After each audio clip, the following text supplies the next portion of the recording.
नमस्कार, मैं हूं आपका होस्ट और आप देख रहे हैं वो खबरें जिनसे शायद आप बचना चाहते हैं, पर हम वही दिखाते हैं जिससे सत्ताधारी बेचैन हो जाते हैं और आम आदमी थोड़ा और सोचने लगता है।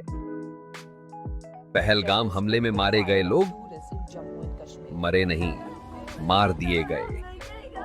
आतंकियों ने गोली चलाई और हमारे नेता शब्दों से घायल करने लगे।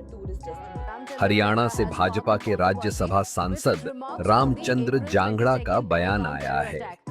बयान नहीं, एक मानसिक स्थिति है जो सोचती है कि आतंकियों की गोली से बचने के लिए औरतों को वीरांगना भाव में आ जाना चाहिए था। सुहाग उजड़ा और आप वीरता खोजने लगे। क्या सच में? क्या इतनी ही दूर चले गए हैं हम? जांगड़ा साहब कहते हैं, ज्योत नहीं थी, जज्बा नहीं था, तेल नहीं था।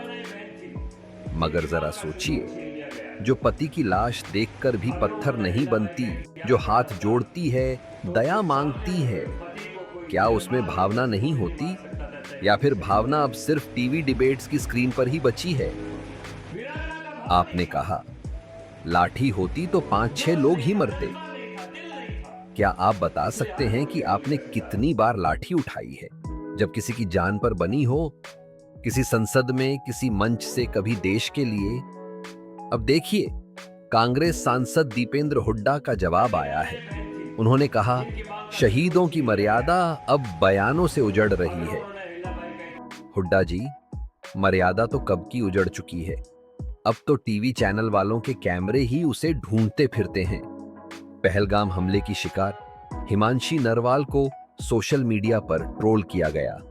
आप सोचते हैं आतंकियों से डरना चाहिए, मगर ट्रोल्स से क्यों नहीं? क्योंकि वे हमारे अपने हैं, या इसलिए क्योंकि वे सत्ता की पसंदीदा प्रजाति हैं।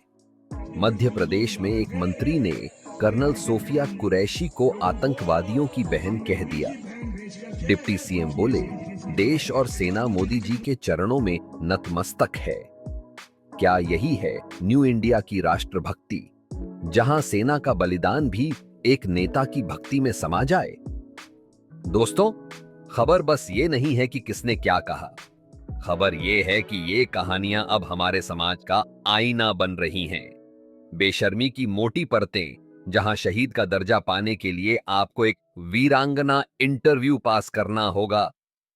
तो नमस्कार, मैं था आपका वो रिपोर्टर जो टीआरपी की दौड़ में नहीं, जमीर की नींद में जागता है। आपका पंकज नहीं, बस कोई भी ऐसा इंसान जो इन आवाजों को दबने नहीं देना चाहता।